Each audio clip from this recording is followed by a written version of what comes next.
Not that we weren't already having a conversation, but we might as well actually be recording it, since it seems like we're going to be able to talk, and that's not going to be a problem. No, and there could have been gold. Thankfully, there wasn't. There was actually some good stuff there, so I'm glad that you at least were recording that first piece, because like there's definitely some good stuff there. As I said, like we were talking, I'll do like an intro after, so everybody will know who you are. You can tell me whatever you want to tell them. Like let's dive into this DC Marvel conversation that we decided we needed to have, huh? Yeah, just because you were talking all because of a meme. Shit. Yes, you were posting memes disparaging my beloved DC universe, and I was like, listen, man, you may got bigger arms than me, but let's go. That's true. That's the Gainz side of the equation. I definitely have the upper hand here. The Geekery side, you might have me beat, at least in the DC universe. I would hope so. Go ahead. Yeah, I would hope so. It's been a huge chunk of my life. Like the comics and everything. How long have you been into like the DC Comics universe? I don't remember life without it. Wow. Like I can honestly remember, this is a bit of a gross story, but at the same time, those are the best stories. Like, yeah. Real. So my parents used to love going, nobody does this anymore, partly because of the price of gas, but they used to love just going for drives. Right. And so I would always go and I would read in the car. And I remember having these little hardcover comics that were like Batman and Superman and stuff like that. And I remember they don't make these anymore either, but they used to make an ice cream treat called Buried Treasure. Okay. Yep. Which was like this sickeningly orange flavor, but like when you got to the middle, there was a little plastic toy in the middle because who cared about choking? And that wasn't a thing then. Right. Nobody choked when I was a kid. And I remember eating one of those and throwing up all over my Batman in the back of the car and being just crushed. Yeah, I imagine. Batman.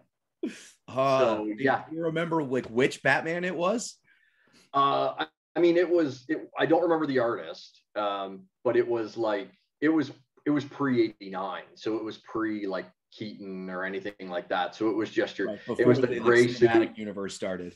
Yeah, it was the gray suit, yellow, blue gloves, blue cape, blue cowl, right. Robin in tights, which we now know is wrong. But you know, our views and opinions on that have definitely changed.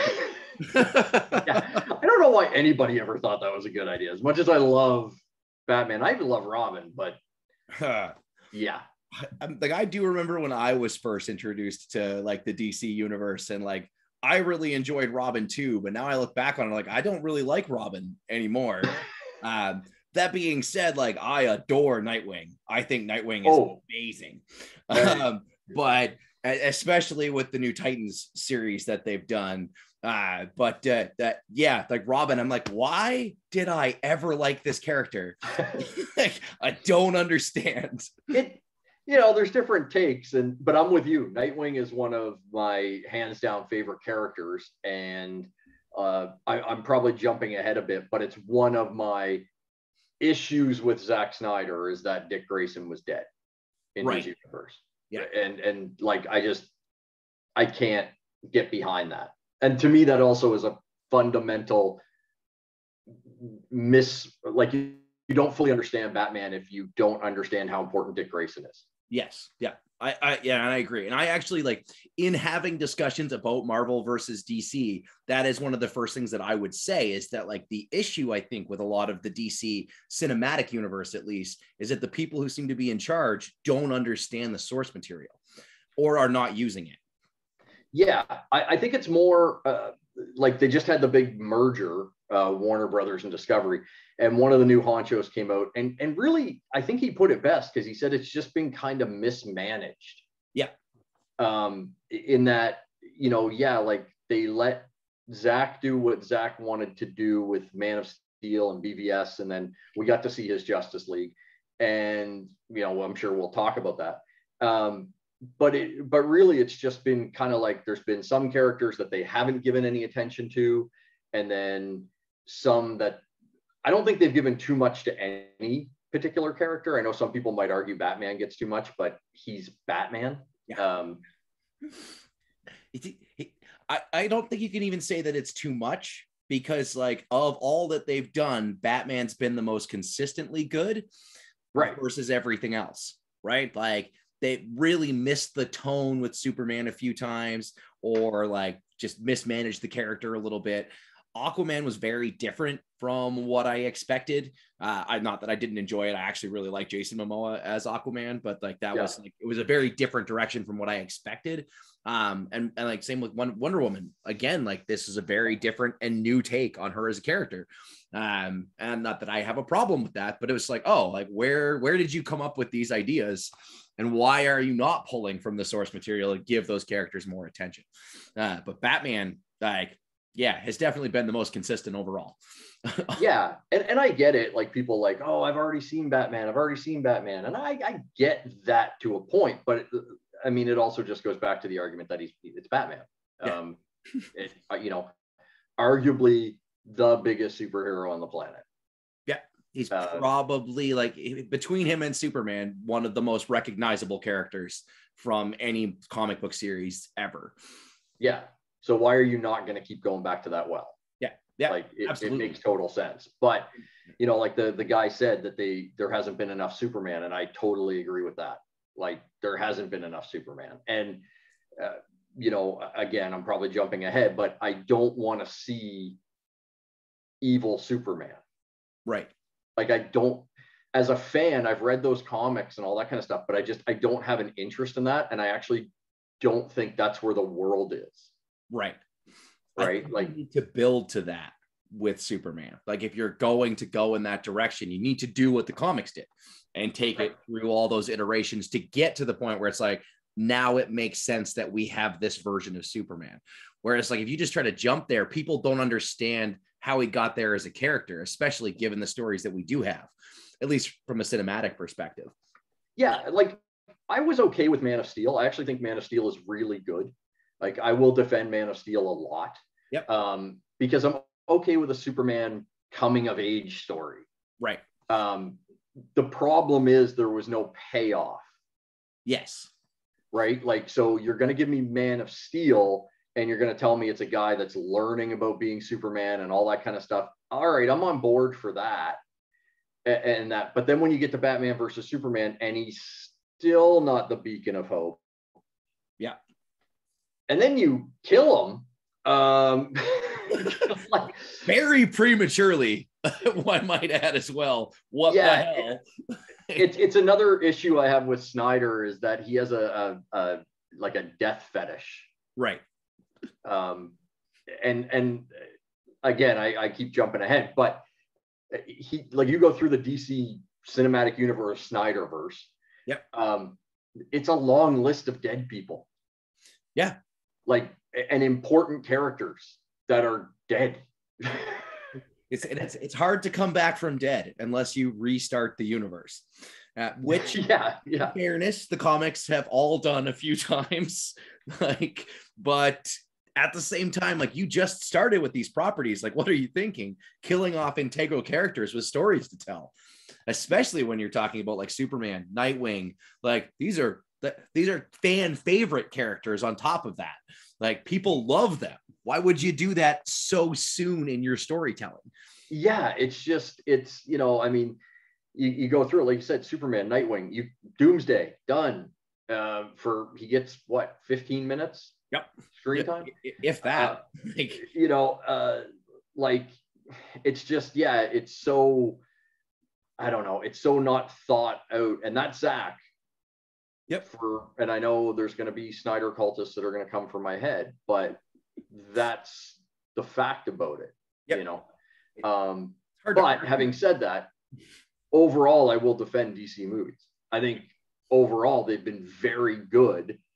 I know why they haven't done the numbers that Marvel has done at the box office, and we can get to that later. And I say I know, because I think I know. Right. But yeah, so I mean, flipping it around, obviously you're more of a Marvel dude. Yep. Why explain your Marvel love? I mean, like the funny thing is actually for me, my Marvel love started with X-Men. And like those are some of the first comics that I was introduced to. Spider-Man was actually the very first comic that I ever got, but like it quickly moved into X-Men, and like Wolverine I had a like massive fascination with right from the very first introduction of the character for me, and like ever since I've been a diehard Marvel fan. Like I just loved everything about the universe, but most specifically the X-Men. And then like when they did that first X-Men movie back in 2000, which I will admit does not hold up very well. It's still a decent movie, but it doesn't hold up great. Like, but like when Hugh Jackman was cast as the Wolverine, it just solidified my love of that character. And so like as the Marvel Cinematic Universe started to develop, I just delved deeper and deeper because I had that one character that was just like, bring in Wolverine. Like I want to see more Wolverine. And I've just been like waiting for like, now I guess Disney to finally give me a Wolverine in the MCU. But that's basically where it started. They have to get to Wolverine eventually because they keep losing everybody that's guaranteed ticket sellers. Yeah, absolutely. Like the hardest part is recasting the role now. Like, and I understand that because like Hugh Jackman did do such a like phenomenal job with the character, and you can berate some of the movies that Fox did with the Wolverine character for sure. Like some of them aren't great. I will admit that, but I enjoyed all of them still. And I still love the character, even though the stories weren't as strong as they could have been. But it's like, what are you going to the theater to see? Like, do you want like an artsy think piece? Then don't go to a comic book movie. That's right. Not what they're about. And that's always been my issue when people are having their DC versus Marvel debates, because I do love both universes. To be fair, Marvel just a little bit more because again, like those characters were the first ones for me. It's just nostalgia there. Right. But like both of them entertain me. And so like I enjoy them. And like I agree with you with Man of Steel. Like I thought it was a pretty good movie. I didn't love the tone for Superman. I thought it was too dark. And I feel like Superman's a lighter, like you said, beacon of hope. That is more what I was expecting from Superman. And I felt more like he was trying to emulate Batman. And I was like, those are two very different characters. So you can't do that. But I understood why he was trying to do that off of the success of The Dark Knight. Yeah, and also, like, again, Man of Steel looks very different if we get the payoff. Right. Even if they still do Batman versus Superman, but he is, I hate the expression, but the big blue Boy Scout. If he is that in Batman versus Superman, it makes Man of Steel an easier pill to swallow for people that, you know, the thing with Superman, with any of the big characters, so like your Superman, your Spider-Man, your Batman, you know, any of your massive characters, people go into the theater with expectations. Yes. And if you don't meet those expectations, then people instantly don't like the movie. Yep. So like you go into a Batman movie, and if it's a laugh a minute, you're not going to come out loving that movie. Yep. And kind of the flip for Superman. If they had paid it off, I think more people would have looked back and went, oh man, you know what? Man of Steel was actually really, really good. Yeah. But where they didn't pay it off, it was like, fuck, he's just so depressing. Yeah. Which is just not Superman. Right. And like there were so many aspects of like Man of Steel that I had like thoroughly enjoyed it. Henry Cavill clearly gets the character. Like when I watch him play Superman, I'm like, he knows who Clark Kent / Superman is. Like he gets it. And like the scene with like when he finally defeats Zod, like literally gives me chills because he does such a good job acting in that scene. Like it was so emotional. And like, but people don't think back on those things. They like, it always seems to be the nitpicky little details that they didn't like this character isn't how I wanted the character to be, which I think also comes back to you have a specific favorite iteration of that character as well. When they've been around, because I mean, Superman's one of the first comics that ever came out. Like, yeah, he's kind of the first superhero. Yeah, like there's been so many iterations of him as a character that you're going to have a favorite, and odds are it's going to be one of the first iterations you were introduced to, which is again like why I think they're having trouble with like rebooting some of these characters as well, because people are looking back and comparing against previous iterations, especially now with the cinematic universes going the way that they have. So many different Batmans. The argument is always over who's the best Batman. Right. And it's like, well, that really probably depends on which one you saw first. I mean, it's a valid point to it. I mean, although I don't think anybody that saw Clooney's first would say his, but that's fair. Yeah, that one's pretty bad. And I will say, to this day will say, I think he could have been a great Batman. The script just was shit. Yeah. Well, okay. So for me, I actually want to talk about that for a second. For me, I thought he was a really good Bruce Wayne. I don't think he pulled off a very good Batman. And that's been one of my things about a lot of the Batman characters to date, is that like they all seem to get really good at one of the two characters, and they are two different characters. Bruce Wayne and the Batman are not like, they're the same person, but they're not the same character. Yeah. Like they are two different personas. And like when an actor understands that, like I thought Christian Bale got that. And you could see that he did behave differently when he was in the suit versus when he was Bruce Wayne. And I was like, yes, there's that dichotomy of the character that you need to see. But I don't feel like Clooney, Kilmer, Keaton, any of the other Batmans have really been able to differentiate between those two characters. That was just like, that's my opinion, at least. Yeah. And it's a fair take. Like, I mean, I have again, you talk nostalgia. I have a super soft spot and affinity for Keaton's Batman. His Wayne is very goofy. Yeah. Like, and I get it. It's misdirection. Yes. Yeah. But I'm not sure that's Keaton's fault, actually. In that particular case, I feel like that might have been because of Tim Burton's direction, less so than Keaton's acting. I think Keaton could have pulled off both if he was given the right direction. Yeah. And I'll be curious to see what his take is like in The Flash. Yes. You know, that's how exciting. That looks. What? That's very exciting. Like, I can't wait to see Keaton as Batman again. As much as he's not my favorite Batman, I still think he's going to be amazing. The one guy that I think got most of the parts right was Affleck.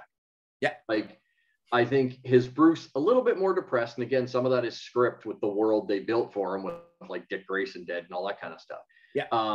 But he, you know, like I always think to Batman versus Superman, the scene when he's in the party, when he first meets Clark Kent, but he goes downstairs in Lex's place and he's setting a little trap. The one thing, Affleck's Batman actually does some detective work over the course of those movies, which is nice because usually they skip that. Yeah. And obviously he's the world's greatest detective. That's kind of like part of his tagline. Let's ignore that. That doesn't matter. Yeah. Pattinson's does a bunch of detective work, which is great. Yeah. But Affleck has that. And when he gets caught, as like Mercy Graves, I think, catches him, he switches to like a drunk. Right. Yeah. It's like, oh, this isn't the bathroom, blah, blah, blah. And she's like, no, it's over there. And he's just like, nice shoes. Like total, like, you know, gets it. Yep. And yeah, like I would have liked to have seen him get it with a, I don't know, not an adult script, right? I guess. Yeah. Like, I actually agree as well. Like I really enjoyed his take on Batman, and like I just felt like it wasn't fair that he didn't get to do the role without Superman and all of the other characters there, right? Because he didn't get to do it as a Batman story. It was a Justice League story in all of his iterations, because Batman versus Superman really is a Justice League movie, right? Yep. Like they're introducing the Justice League, and then the Justice League is obviously a Justice League movie. So both versions. Yeah. Yeah. Doesn't matter which one we're talking about. It's still Justice League. And yeah, so, you know, and I'll be curious to see where Pattinson goes with his.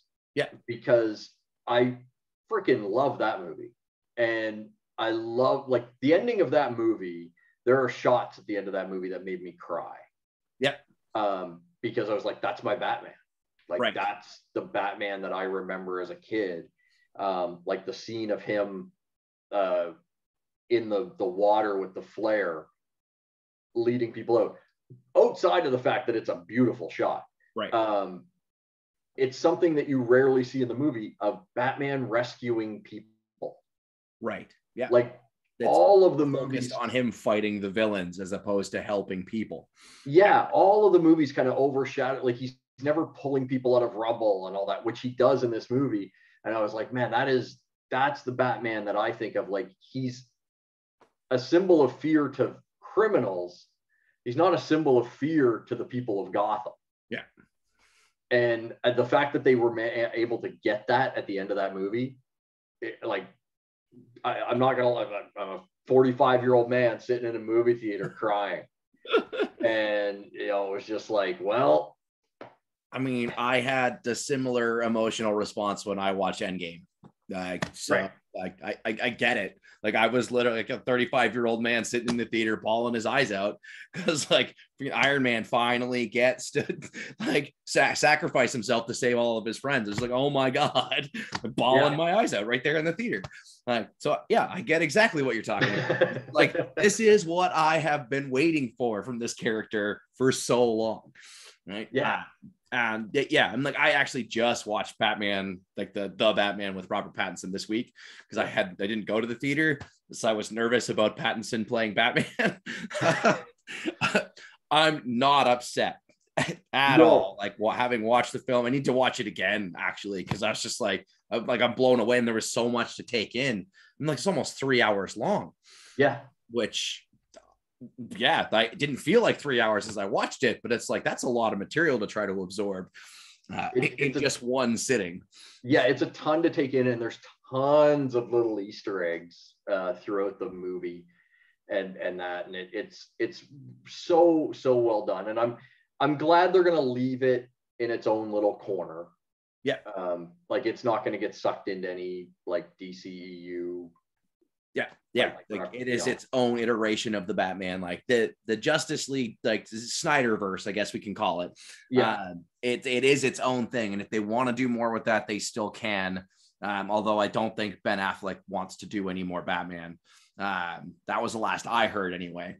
Yeah, it's funny because I've heard that too, but then at the same time, when he talked about his experience on The Flash, he said it was the most fun he's had. Interesting. Okay, playing the character. So I kind of wonder if that leaves the door open. Yeah. It's like, oh, if we do more stuff like this, then I'd be willing to come back and continue to portray this character. It'd be interesting to have two Batmans being portrayed at the same time as well. Well, I mean, Sony and Marvel kind of got there now because, obviously with No Way Home and there's a clamoring online for them to make either Amazing Spider-Man 3 or Spider-Man 4, like Tobey's or Andrew Garfield's or whatever. Yeah. I don't know if they'll do that, but I mean, I don't know if Tobey Maguire would want to do that. But Andrew Garfield has expressed interest in continuing to play the character. And I, after watching No Way Home, want to see more Andrew Garfield as Spider-Man. Okay. I didn't enjoy Amazing Spider-Man 1 and 2. It wasn't because of him, but I had a negative taste in my mouth because of those films around him. But when I watched No Way Home, he completely redeemed his character, and the portrayal of the character it's not even that much of a role, really. When you look at the entirety of the film, he's only in 30, 40 minutes. But he really did save the character from my point of view, at least. It was now a Spider-Man I could get behind. Yeah, and it's funny because you're right. I wasn't a huge fan of his first two outings. Yeah. And again, not his fault. I never thought he was the issue. I just thought everything around him. Oh, the writing was atrocious. That was the problem. Thankfully they kind of fixed Electro, because that Electro in that first outing for Jamie Foxx's Electro was hard to watch. Yeah. Yeah. And I mean that quite literally, actually. I remember this very vividly. I tried to watch Amazing Spider-Man 2 on 5 separate occasions. I fell asleep on 4 of those occasions. I mean, I get it. It's hard to take a character whose mask is a giant star of electro lightning bolt type things and put that on the bit, but to change them blue and just that's like, it was almost like they were trying to make him look like Dr. Manhattan from The Watchmen. That's kind of the impression that I got from it. And I was like, I get The Watchmen did really well, but you can't emulate that character. They're two totally different universes and two very different characters. Yeah. So why try to make them look the same in any sense? But yes. that was like, again, it was like they were trying to play off success from other films, which I think has been a problem. And mostly from what I've seen in the DC universe. Don't feel like I've seen that as much with Marvel. Although The Watchmen is outside of that, I think, as well. I forget who published that, but like it's not one of the two majors. No, Watchmen is DC. Is it DC? And they have in the comics brought Watchmen into the main world. Okay, yeah. But it's funny because the one thing I would say, if we're going to our main thesis of Marvel versus DC, the one thing I would say that Marvel's done with their cinematic universe, and I cannot argue with the success. Yes. So, I mean, what my criticism is probably like very much moot because it's done so well. Yeah. But the one thing I would say that for the most part, the universes have done that I think DC has done better and that Marvel hasn't is that each character does have kind of its own feel in DC. Whereas Marvel, I feel a lot like they've kind of just melded everybody. Okay. Yeah. And my biggest, or they have changed them so much, to another end. Like, I know I'm in the great minority of comic book movie fans. I hate joke Thor. Okay. Yep. Like, I just my memory of the character reading comics as a kid, and I read both. And I do like both. So that's, as you said, like I like both universes. Yeah. But my memory of Thor as a kid was a very serious character. Yep. Like he's the god of thunder or whatever, and that type of thing. When I see him in, like, I haven't even watched Ragnarok. Okay. Yep. Because I watched the trailer and I went, that is not for me. Right. And the same thing just happened with Love and Thunder. I watched the trailer and I went, that is not for me. Yeah. Like, they did not make that for me. And I also, just before I forget, I want to point out, there's a huge problem in the Thor Love and Thunder trailer. They show Lebowski Thor training.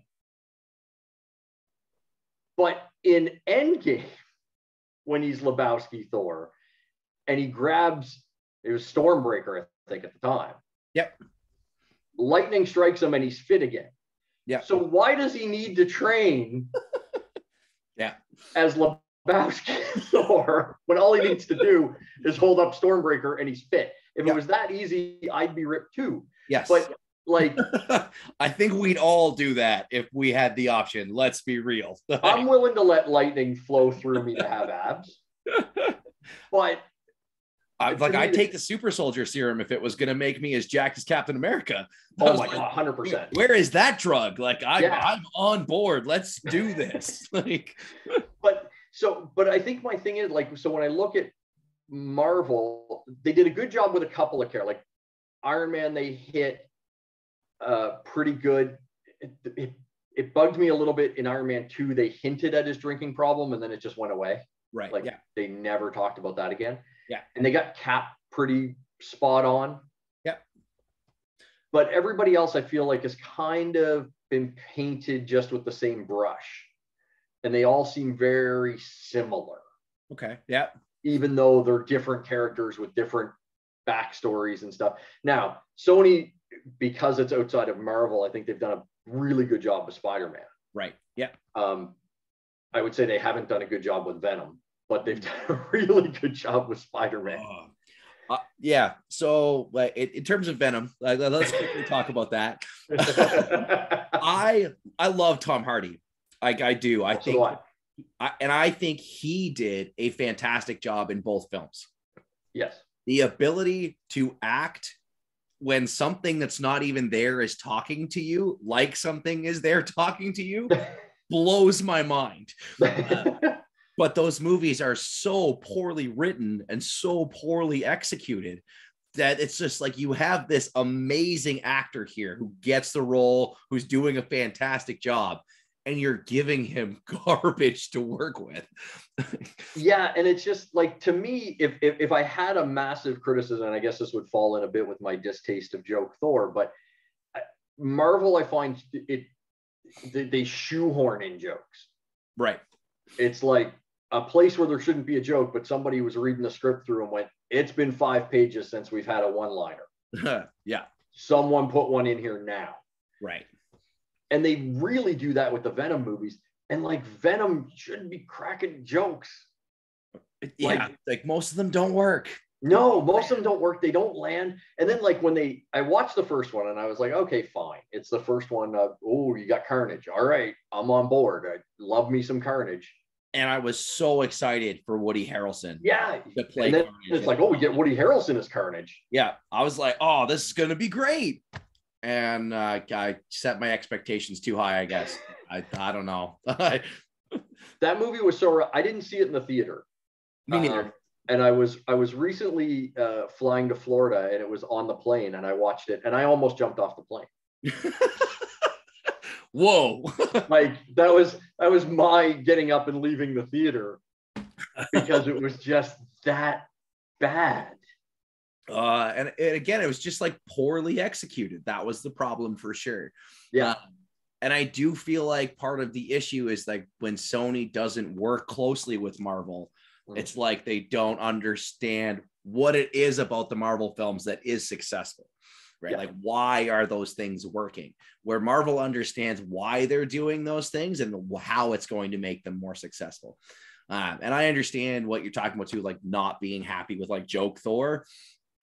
I never liked Thor when I used to read him. Now I like Chris Hemsworth Thor. But I like that style of humor as well. So I understand like why it might not appeal to everyone. And my personal opinion, Thor Ragnarok was my favorite Thor, but it's also amongst my favorite Marvel films, period. See, and I think I'd like it. Yeah. If it wasn't Thor. Right. Yeah. Like if I could separate my brain from that. Yeah. I think I would like it, but I just haven't been able to separate my brain from it. It's the same with Guardians. I honestly fell asleep in the first Guardians of the Galaxy. Oh, wow. Okay. Yeah. And I love James Gunn. Like, I can go on a very long-winded speech about how great the Suicide Squad is and how great Peacemaker is. And I loved Peacemaker. Like, throwing that out there. Like, did not love Suicide Squad, but I thought it was good enough, and I was glad I got Peacemaker out of it. So. Yeah. Another movie I cried in, The Suicide Squad. DC movies make me cry a lot. Sometimes for the wrong reasons, but fair. But like, yeah, the fact that the first Guardians movie ended with a dance off, I really just wanted to slap somebody. like I went to the theaters and people were like, I went like a couple weeks late. I didn't go opening weekend, which is also a mistake because people start to talk. Yeah. And it wasn't that nobody spoiled it, but someone whose opinion I relatively respect told me that Guardians of the Galaxy was this generation's Star Wars. Whoa. And I went, okay. That's setting the bar way too high. Yeah. I was like, no, this isn't, no. This is. I act as a huge Star Wars fan as well. I absolutely cannot agree with that. No. I love Guardians of the Galaxy. Like, I am excited to see the third one as well, and to see more. I actually want more Star-Lord and like Thor, because their banter and interaction is just perfect to me. I just love those two characters together. But it's a total like side note there. But yeah, how can you put those two movies in the same category? Like that's it. Guardians of the Galaxy is not going to like change a generation or change the way we do cinema. Like, but Star Wars did. Yes. It was a cultural phenomena. You cannot put Guardians of the Galaxy in that category. Also, because it wasn't the first Marvel film that used that formula. Right. Again, like you said, like these films are all very similar, and Guardians just follows the same formula that all of the Marvel films seem to have. That's the reason that they're as successful as they are. Yeah. Like when I say what I'm about to say, people think it's an insult, and it's really not. Marvel movies are like ACDC. Yep. Like every damn ACDC song sounds the same. When I saw them live, my friends and I, they'd start to play and we'd be like waiting for like 10 seconds. Oh, it's that one. Because it's like they all sound the same. But it's just like that one change in the riff that tells you, okay, I'm listening to this song now. Yeah. But they're wildly successful. Yep. And it's the same with Marvel. Like Marvel kind of goes along with the same formula and the same tone and the same, you know, but it works. So there is no reason to shit on them for it. Yeah. Yep. I would like it to be a little bit more individualized, but I get why they don't do it because it works. And that's where I would say DC's done a better job in that, you know, like, yes, Batman, like Superman, okay, yes, they missed the mark. Batman should be dark. Wonder Woman, I thought both movies tonally were good. I will say Wonder Woman 84 should have been a Superman movie. Right. Because it was about hope. Yeah. Yeah. And that's, you know. It didn't feel like a Wonder Woman film to me either. Like, and I felt like the script was, something was off about it. Like it didn't seem to fit. There's three things I think that were wrong with that movie. One, I think tonally, just the message of it was more of a Superman message. Yeah. Of hope. But the three things I would say that were off, it needed another action sequence because it really only has two big action sequences, and it needed a third because I don't count the mall opening because that's just cute. Right. Yeah. But there's the desert convoy fight, which was really, I liked. And then there was the fight with Cheetah, and that was it. It needed a third big action sequence in there. Yeah. Especially like after the success of the first Wonder Woman, where like there was so much action in that film. Like it wasn't just like 3 action sequences in that movie, and you can't expect every film to be paced that way for sure. Like I get that you need some exposition, you need to tell a story, but Wonder Woman was so good because it really showcased Wonder Woman. Right, she's a warrior. Yeah, so she should fight.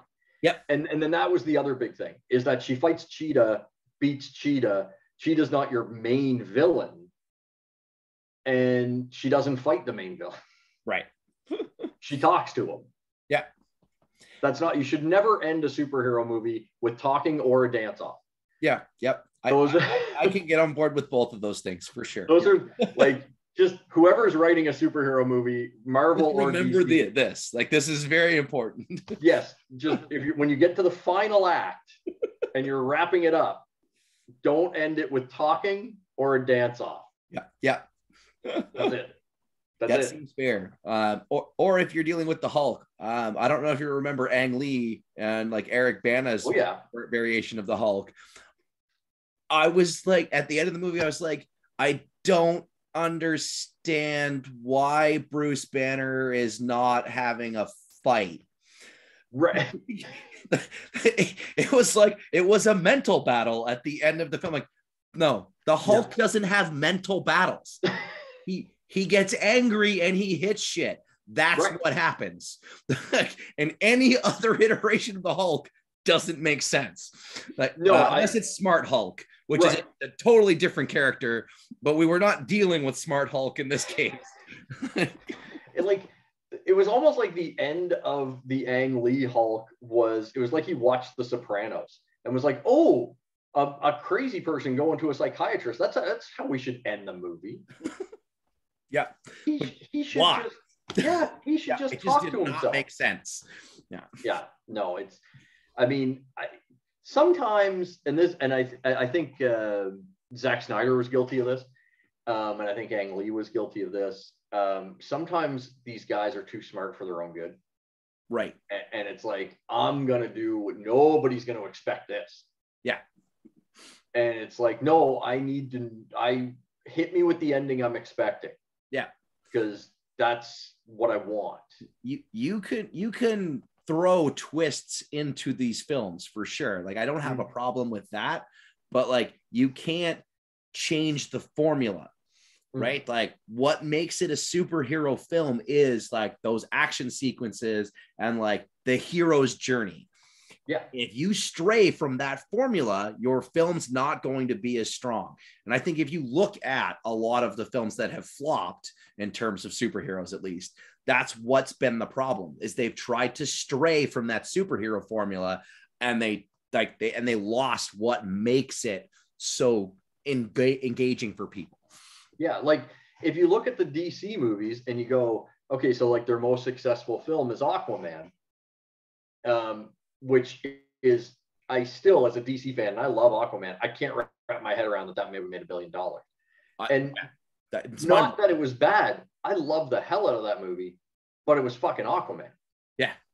Like, and I mean, let's be fair, a lot of that money is probably women wanting to go see shirtless Jason Momoa. Is entirely possible. Yeah. That's I guarantee that a lot of guys got their girlfriends to go to that film because Jason Momoa was in it. But the other reason why I think it made $1 billion is it is a super paint by number superhero story.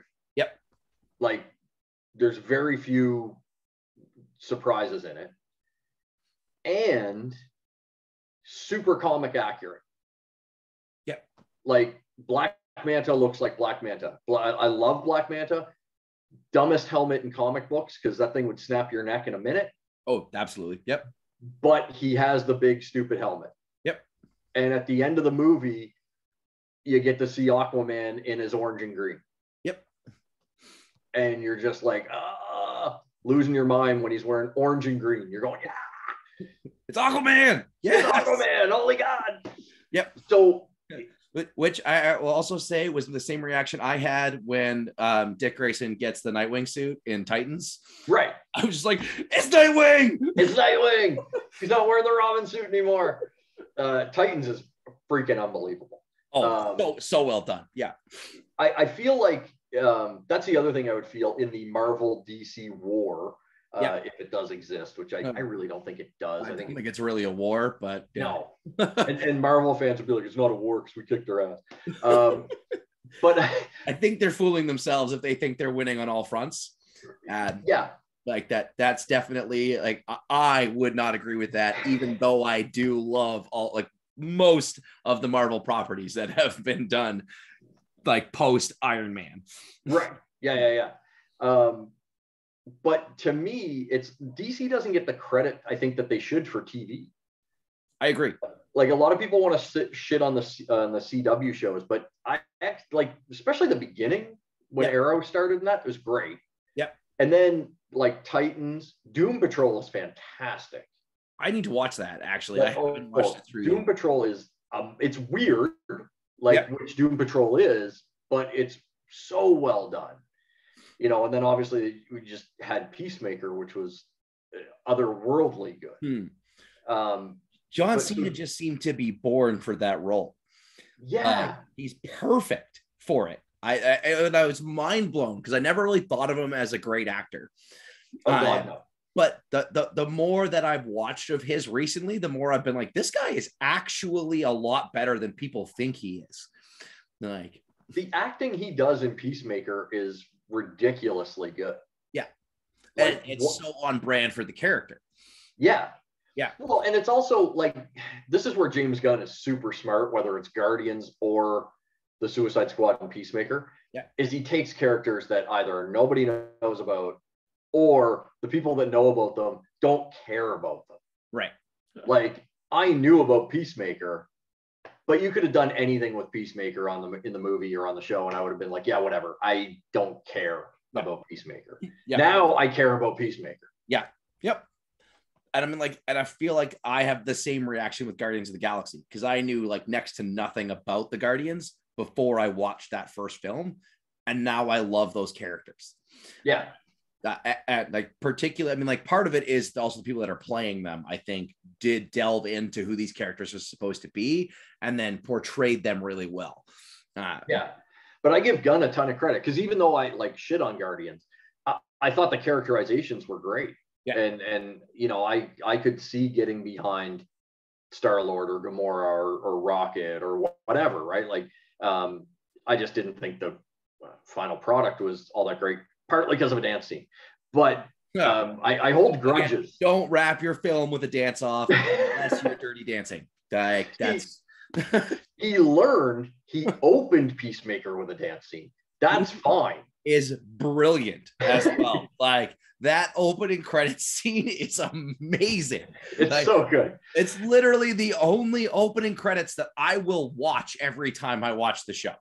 I've watched it just on YouTube. Yeah. Just the opening. I put it on repeat and I wouldn't be upset. Like this, and Gunn's other like superpower, if he had one, is picking stuff for soundtracks, because the Guardian soundtracks have been great.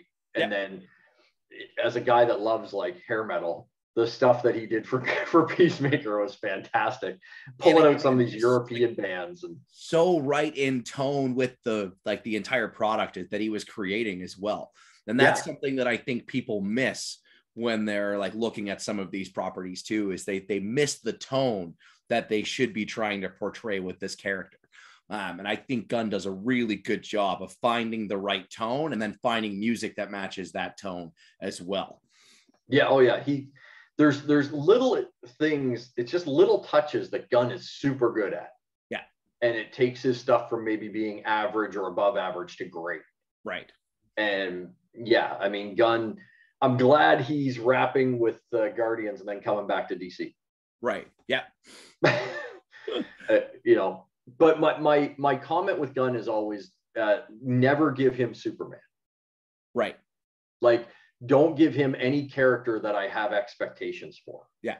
Because he's going to change things that you're going to be upset about. Yeah. Yeah. About the only character that I love, and this is a deep cut DC character for a lot of people, but that I think Gunn could work, would be Booster Gold. I'm a huge Booster Gold fan, but the character's an idiot. Well, he on the surface, but you find out there's more to him. But anyway, kind of like what he did with Peacemaker. Yeah. Yep. So I think Gunn could do that. But yeah, like, don't give James Gunn a Wonder Woman movie. Don't give him Green Lantern. Keep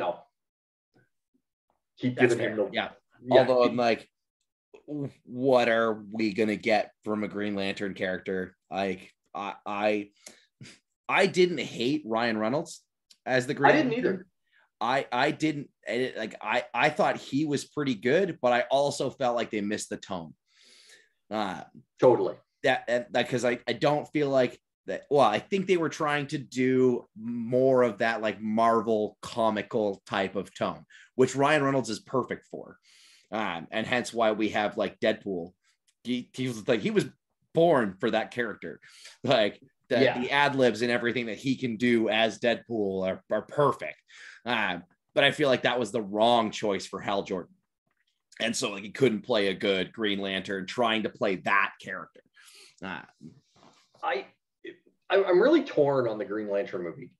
It's a character I love. Yeah. For one, and Hal Jordan is my favorite iteration of Green Lantern. I went to the movie. I probably saw the movie like 4 times in the theater. Okay. Yep. And there were some parts of it that I loved and I thought were bang on. A lot of the stuff on Oa, with like Kilowog and stuff like that when he was being trained and all that, I was like, man, that's spot on. Yeah. Whoever in the higher ups decided to make a CGI suit should have been slapped. Oh, absolutely. Because that was just a terrible idea. Yeah. Also, they didn't learn. And I think it came out after, I'm trying to remember my release dates, but I think it came out after the second Fantastic Four movie. Yeah. They didn't learn that a giant space cloud is not a good villain.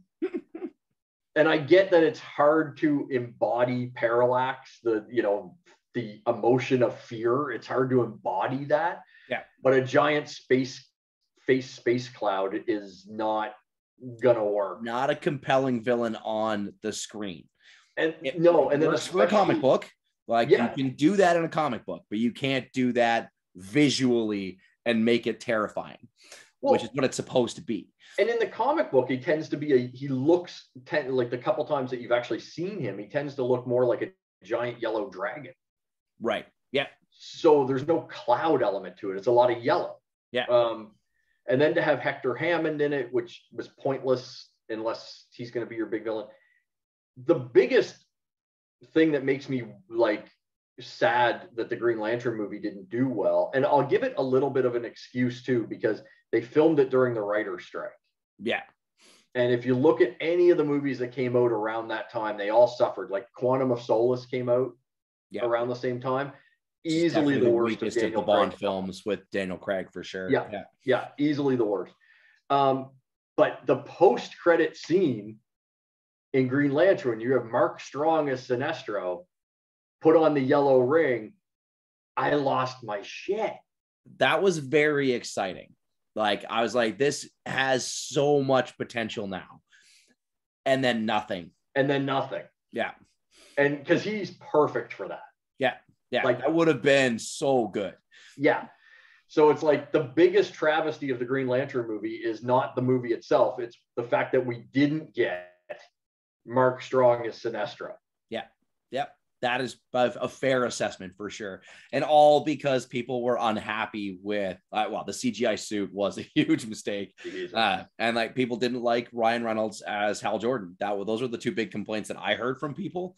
And I can't really argue with them because like I get where they're coming from. And Hal Jordan is supposed to be like a darker, more sort of tortured character than Ryan Reynolds portrayed him, I think, as well. He's fearless. Obviously, that's why he gets the ring. Yeah. And can overcome his fears and stuff like that. But it's a guy that watched his dad die. Yeah. Like his father dies in a plane crash in front of him. Yeah. And you get none of that. Yeah. Out of Ryan Reynolds, Hal Jordan. Yeah. I mean, like it is one potential coping mechanism that somebody could have as a result of a traumatic experience like that. But you have to understand psychology on a level that most average people are probably not going to understand to know that that's a defense mechanism that he is utilizing as the character. Right. And I think a lot of people actually miss that. Like the way that Ryan Reynolds portrayed the humor was very defensive. It's like he was guarding himself with humor all the time. Right? There's a lot of little things in the movie that people missed. Like I was watching it on TV probably a couple of years ago or something like that. Yeah. And a friend of mine happened to be over, and he was like, "Oh, let's watch a couple of minutes of this. This is terrible."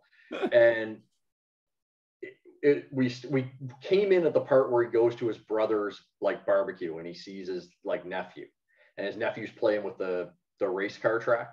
Yeah.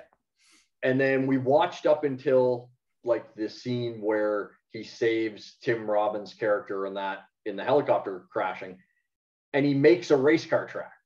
Yeah. And my friend was like, "Why do you make a race car track? That's stupid." And I was like, "No, he just saw it." Yeah. He literally just pulled from his experience. Right. Yeah. The ring creates whatever kind of he thinks of, and that was all he could think of because he just saw it. Yeah. So there's little things like that I think most people maybe didn't make the connection. Yeah. So it just looks stupid. Yeah. Yep. And I mean, like, if you're not paying attention to those little details, then you will miss things like that. But they are really smart. And that's like one of the things that I think Marvel's done really well for the entire universe that they've created. All those like little connections. Like if you rewatch the Marvel Cinematic Universe, you can see all the little Easter eggs that they put in that built up to where they ended with Endgame.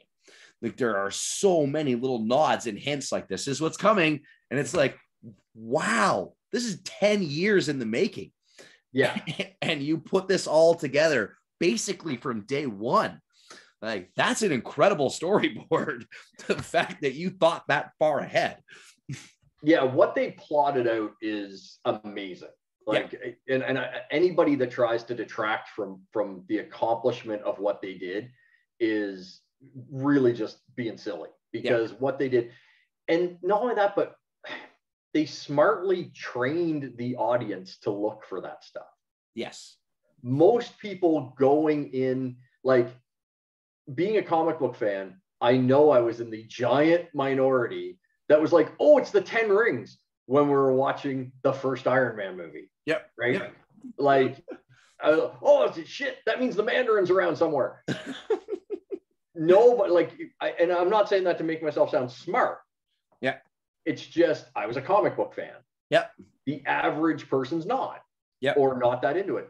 So they didn't notice those little things, but Marvel, over the course of those movies, trained the audience to start looking for those little hints. Yeah. You have to look for this stuff. Like, we're kind of telling you what we're doing. It's the same as they train the audience. People don't leave any movie now in case there's a post-credit scene. Yeah. Right? And that's because Marvel trained the audience to go, hey, and all Marvel did was steal the old James Bond thing. Right. Yeah. At the end of the old James, like the Roger Moore James Bond movies, they would announce the next movie, but just in words. Yes. So most people didn't care, but if you watch the credits, it'd be like, James Bond will be back in Moonraker. Yeah. Or whatever. Yeah. And Marvel went, well, shit, we can do that, but film a little 30-second to a minute scene. And that's cooler than words. Yep. And people will hang around for stuff like that, especially if they know it's setting up something that's coming soon-ish, right? And they've gotten better and better with those post-credit scenes over the course of the cinematic universe they've created as well. Well, and now, like, initially it was like, you know, the first one, obviously, Nick Fury, the Avengers Initiative. Yeah. But at that point in time, when he said that, we didn't really know what was, like, my memory of that time was like, we didn't know that there was a Thor movie coming. Yeah. And that type of thing. And now that Marvel is like, they lay out, hey, here's the next 2 years of movies. When you see that post-credit scene, you go, oh shit, that goes right into this. Yeah. And I know that's coming. And so it almost even makes people drawing those connections easier. It's brilliant. It's brilliant marketing. Absolutely. Yeah. And it's why, you know, sometimes people will use box office against, you know, DC, and they'll be like, oh, Batman versus Superman made 830 million, and, you know, Squirrel Girl made $1 billion. Not that Squirrel Girl's had a movie yet, but it'll happen. I was gonna say, I don't know when they're gonna handle that character. But it's because it's a continuing story. Yeah. So a lot of people feel like they can't skip a movie. Right. And it's not the case with DC films at this point. People don't feel like they need to watch them all in order to understand what's going on. No. Which is actually, I think, like almost a strength for the DC films. Like each of them could stand on their own. Whereas like some of the Marvel movies, I feel like I wouldn't have necessarily enjoyed as much if it weren't part of the larger story. Oh, 100%. I think some of them, especially like you, I keep shitting on Thor, and I don't mean to, but like if you look at especially the first two Thor movies, they're pretty crappy. Yeah. But because they're part of this ongoing story, A, people watch them, and then B, people have a fonder memory of them because they are part of this larger overarching story. Yeah. And I think, you know, a lot of people would say like, oh, DC should have done it the way Marvel did it, like built it up. And I don't necessarily think that that's wrong, but I also don't think what they attempted was a bad idea either, of like, it's a lived in world and we can fill it in. I think you can do that, but you just have to do it smartly. Yeah. They didn't have a plan the way that Marvel had a plan. No. And that's the problem. Like you can take a lived in world and build out from it for sure. Like I agree on that. Like there's no reason why you couldn't be like skipping some of the origin stories for these characters. So you don't need to, like, most of the people going to watch those films already know that like Bruce Wayne's parents were murdered and that's how he became the Batman. I've seen Bruce Wayne's parents murdered more times than I've probably seen my own reflection, because yeah, it's been done so many times. Yeah. And like Superman, like crashing in Kansas, and right, like Spider-Man, getting bitten by the radioactive spider. Like we've seen all these origin stories so many times. You don't need to do an origin again. And that was one thing that I actually really liked about Batman versus Superman, because they didn't make us go through the whole like Bruce Wayne's parents being murdered. It's sort of like that in the opening credits. Yeah. But you don't have to like live through it the way that you do in so many of the other Batman films. Yeah. Usually it's the first half hour of the movie. Yeah. Yeah. You know, you're watching it and you're going, all right, just come out of the theater. Come on. Here we go again. Someone pop this, but come on, time's a wasting. Yeah. They really didn't do it in the new one either, which was nice. Yeah. Yeah. Which again, 3-hour runtime, and I didn't have to sit through that Bruce Wayne's parents being murdered. Like, it's like, okay, I'm on board. Like, this is much better. It's like, you obviously still make references to the fact that he's an orphan, that his parents were killed. Like, it's an integral piece of the character. So you can't ignore it, but you also don't have to show it to us again. Yeah, we don't need to see it anymore. But so I just think, and I almost don't want to say that they didn't have a plan, because if you listen to Snyder, he had a plan, he had a story he wanted to tell. Yeah. I think the couple of problems with the story he wanted to tell was, one, it's a very, and this is where I get into a bit of a box office conversation, but it's a very adult story. Yeah. Like, as I really do like Batman versus Superman, and I like Snyder's Justice League. Again, I have issues with his world, but I like what he did. Yeah. I'm not necessarily, I don't want him to continue. I think he's done enough. Yeah. But I can't take, like, my thing is, I can't take my nephew. Right. Who's 10. Yeah. I can't take him to see Batman versus Superman. He's going to be bored. He's not going to like it. Yep. I love the idea of a conversation of God and man, and it's a deep movie. Yeah. But when you can't take your kids, this is also why Aquaman made $1 billion. Yep. Is because you can take your kids. Shit, come along, kids. Yep. And it's why Shazam did well. Yep. Oh shit, like, I took my nephew to Shazam and he loved it. Yeah. Like, Shazam might be one of the best DC movies that I've ever watched, actually. Like, it's so marvelously well done. The casting was perfect. Like, Zachary Levi, like, oh my God. Like, and so many, like, little nods throughout the film that were just, like, perfectly placed. And yeah, like, I don't have a bad thing to say about that movie. No, I love that movie. Yeah.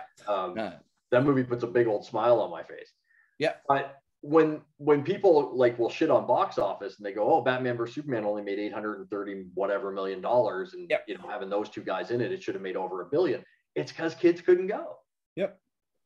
There's definitely a lot of truth to that, for sure. Like, you do have to look at, like, how much access to the audience do you have, because Marvel's done a really good job of making them kid-friendly movies, so you can take your kids and they can watch these films and understand them and enjoy them. But DC's films have been much darker, and I actually blame The Dark Knight for that. 100%. That because like, Batman Begins, The Dark Knight Rises, it's a brilliant trilogy. I think Christopher Nolan did a fantastic job, but it seems to set the tone and the stage for what DC did following those films. They kept trying to recreate that same success and not understanding that it's like, that's an isolated story that you don't want to repeat necessarily with all of your franchise, right? Like, your other characters won't succeed in that same tone. This is where maybe some real DC purists are going to get mad at me. I don't even blame Nolan. Yep. I blame Frank Miller. Okay. Yep. The Dark Knight Returns is amazing. Yep. The problem is, us as comic book fans have praised that so much that I think when directors come aboard and writers get a job and they're, we're going to write a Batman script, that's the story that they read to get their inspiration. Yeah. And it's also because it's like, whenever anybody says, what's the best Batman story? The Dark Knight Returns. Yeah. Because it's great, but it can't be the only thing that you draw from the character. It's one man's interpretation of the character. He happened to tell a brilliant story. Yep. But it's not the only way to portray Batman. I think, like, in all honesty, and again, I'm very biased for this movie because it's still probably my favorite Batman movie, is the 89 Batman movie. That had the balance. Right. It was dark, but that came out when I was 12. Yeah. and my parents had no issues taking me to that movie, and it works. Yep. It works for adults and it works for kids. And that's where they need to find their happy place, because DC fans, they love how dark it is and all that, but that's like, if you read DC comics on the regular, that's not the world. The world is not all that dark. Like, yep. Metropolis is very sunny. Yep. So they need to kind of find the tone, and like, just look at Shazam and look at Aquaman and that type of thing, and go like, we've done it. Yep. And you've got characters that should be more in that like lighter tone, like Aquaman, like Shazam, and you've done that successfully. So you see now that you can do that. Yep. And you can do that to an extent with Batman as well. Like, it doesn't need to be that like dark R-rated style film. Yes, you can tell Batman stories like that for sure, and there's a place for that, but it shouldn't all be that. Like you said, like, you do need to draw from the entire universe. There's decades worth of material here that you can draw from. It's not just Frank Miller's interpretation of Batman, which is, albeit very good. It's brilliant. Yeah. But it's very, like, stupid mistake from Warner Brothers and DC. Birds of Prey. I love that movie. Absolutely love that movie. I was thinking about it the other day. It does not get the credit it should for some of the fight sequences in that one. Some of the fight sequences are great. Yeah. And Margot Robbie, she was born to play Harley. Yeah. Yeah, that's another perfect casting choice. Like, I can't see anybody else playing Harley Quinn. Yeah. Yeah. But you make Birds of Prey. So first off, it should have been called Harley Quinn and the Birds of Prey, because Harley is your draw. Yeah. But secondly, that movie didn't need to be R-rated. Right. Teenage girls love Harley Quinn. Yep. Teenage boys love Harley Quinn. Two very different reasons, of course, but very different. I'm sure there's some crossover, but there's some crossover, yeah. But like, you made it R-rated, they can't go see it. Yeah. You cut yourself off at the knees before the movie even came out. You've hindered yourself, because some of the audience that's dying to go see it can't go see it. Yep. And I was a little disappointed with the film too. There was so much potential, I felt like, with some of the casting that they did. Like, Ewan McGregor was like brilliant, and like Harley Quinn, like Margot Robbie, just like you said, it was born to play that role. And like, the two of them both in that film did make like very compelling cinema. Like, overall, I didn't love the pacing of the film personally, I wasn't, because it wasn't like a Harley Quinn movie. They called it Birds of Prey. I didn't actually know what to expect from the film. And so, like, going into it, it was like, I'm not enjoying this. If it was a Harley Quinn film, then I probably would have been like, this was good. Yeah. Because it was basically a Harley Quinn film. The Birds of Prey aspect of it wasn't really there. They didn't really get anything from those characters. The last fight scene. Yeah. It's like, what's the point in calling it Birds of Prey? Well, especially you're not really going to have those characters be an integral part of the film. Especially the first title, Birds of Prey and the Emancipation of One Harley Quinn. Like, it's too long. Yeah. Yeah. And I loved. I'm glad that Black Canary's getting her own thing on HBO Max, because I thought she was very good. Yep. That could be a great place to bring in a Green Arrow. Yep. Because they have they get married in the comics and stuff like that. Yep. But I loved everything about the movie. Relationship in the DC like Arrowverse that I also think they did a marvelous job at the beginning with. At least, like, it's definitely feels like it's been dragged out a little bit now, but yeah, I mean, thankfully Arrow ended. I remember my wife, like, she's not into those shows, so to me it's like she has to go out and do something, and then I try to catch up on my superhero shit. Yeah. And whenever she would come home, and if I was watching Arrow, it would she never came home when he had the suit on and was kicking somebody's ass. She always came home when it was a Felicity Oliver drama soap opera scene, Yeah. And she was just like, you're watching soap operas. And I was like, no, I swear to God, he has an arrow and a bow and he shoots and he fights people. And like, because she just never saw that. And it eventually got too soap opera-y. Yeah. And I feel like they've done the same thing with The Flash in the CW 100%. As well. Like they both went like too far into the soap opera. And I was like, I'm okay with having some elements of that type of storytelling for those characters, especially with a TV show where you have like so much that you need to tie in. I get where that stuff needs to come in, but I was like, you are putting way too much emphasis on these love stories and the drama. Like, yeah. Like, there's entire episodes where like you see the suit in the background. Yeah. And that's it. The rest of it's like, oh, I got to get flowers for Iris. Oh, fuck off. Like, I don't care. Go punch somebody. Yeah. Like, this is why I'm watching. Run somewhere. Yeah.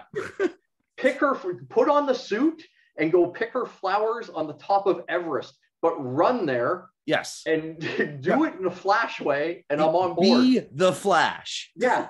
just do it. Stop being Barry Allen for a second and go be the Flash.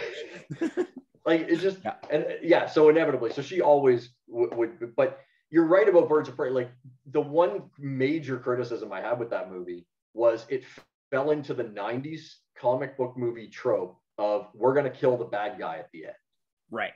Spoilers if you haven't seen Birds of Prey, but if you haven't seen it by now, or whatever. I feel like you're dropping the ball. If you haven't seen it by now, you don't care. So exactly. And especially though, because Ewan McGregor was just chewing scenery. Yeah. As Roman Sionis in Black Mask. Like, he was brilliant. Oh, honestly, like I'm like, I'm partially biased because I just love the man from his portrayal of Obi-Wan Kenobi. But like, I feel like he is a brilliant actor who just like takes on his roles and just becomes that character on a level that like nobody else would be able to do. He was so good. Like if I have a little hope with the Flash movie of them kind of resetting the universe, it brings him back alive. Right. Yeah. Like it gives that potential like possibility. Yeah. Like don't recast Black Mask if we ever get him again.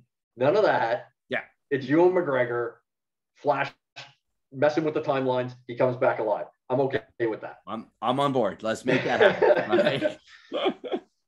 But like, so, you know, the only thing I think that Marvel and DC might run into this eventually, but the one thing I think that could get a little dangerous for them is there's so much content now.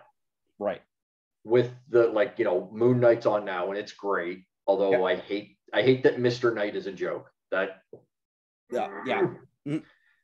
But other than that, it's fantastic. I was not sure about that decision, because it's like, why change a character that much? Because like Mr. Knight is his own character, really.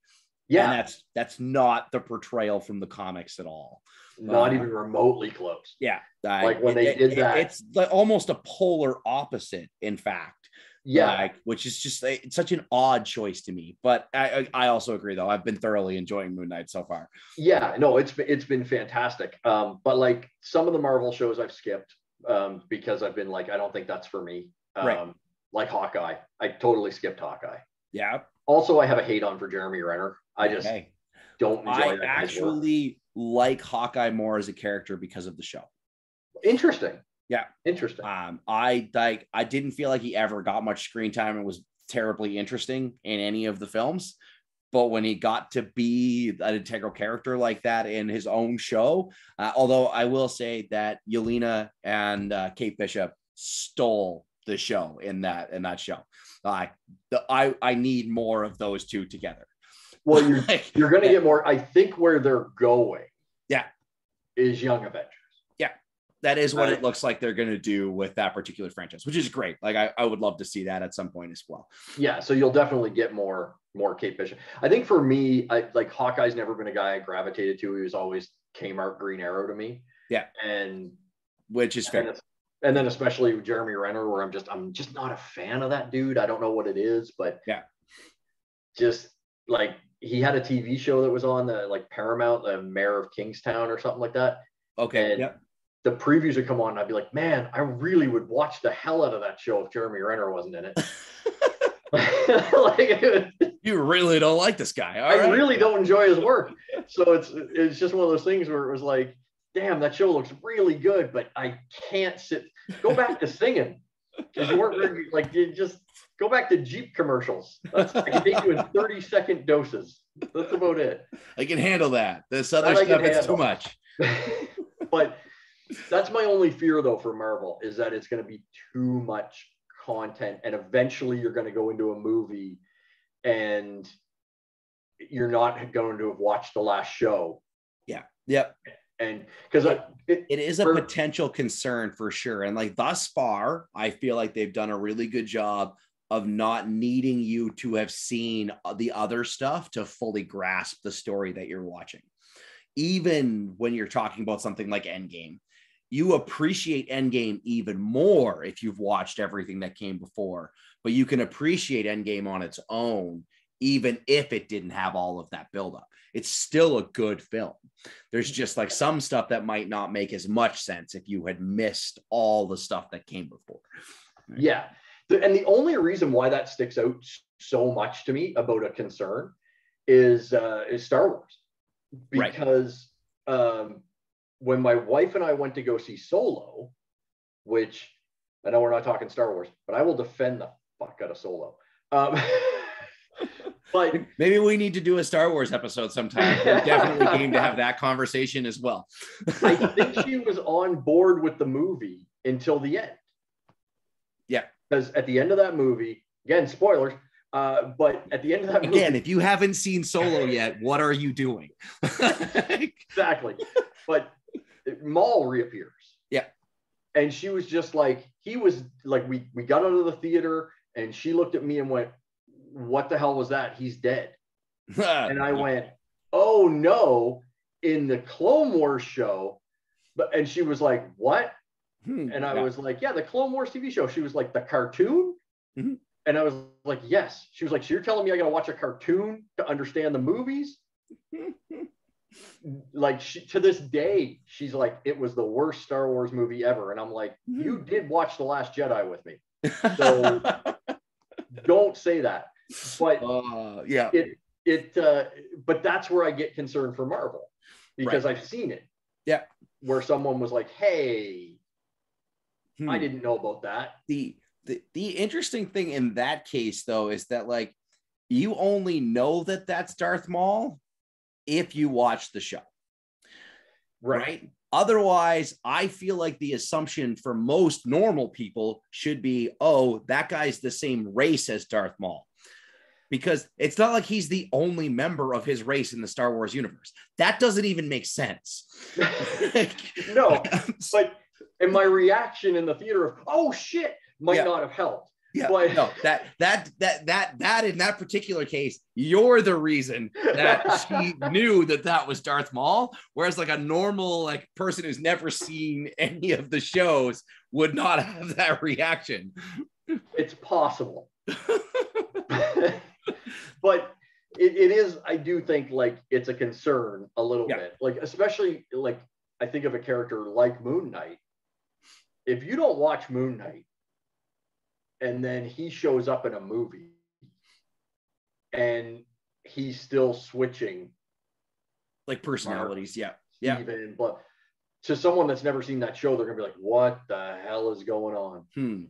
What's with this character? Yeah. You know, and then like Miss Marvel is next and all this kind of stuff, which I watched the preview for it now. It seems that one seems super kid friendly. Yeah, like, that one is actually clearly meant to be a very kids property. And that's what I've been hearing about the character overall as well. I think it's the first like PG rated Marvel enterprise so far. Like most of them have been PG-13. So I watched the trailer and I was like, I need to delete this out of my browser history. That's how like it felt so young. I was like, this is not for me in the least bit. Yeah. She doesn't seem like a character I would be super engaged with anyway, personally. And that's where I see Marvel starting to run into a problem, is like trying to introduce all of these new characters. You're going to have characters that don't land with people.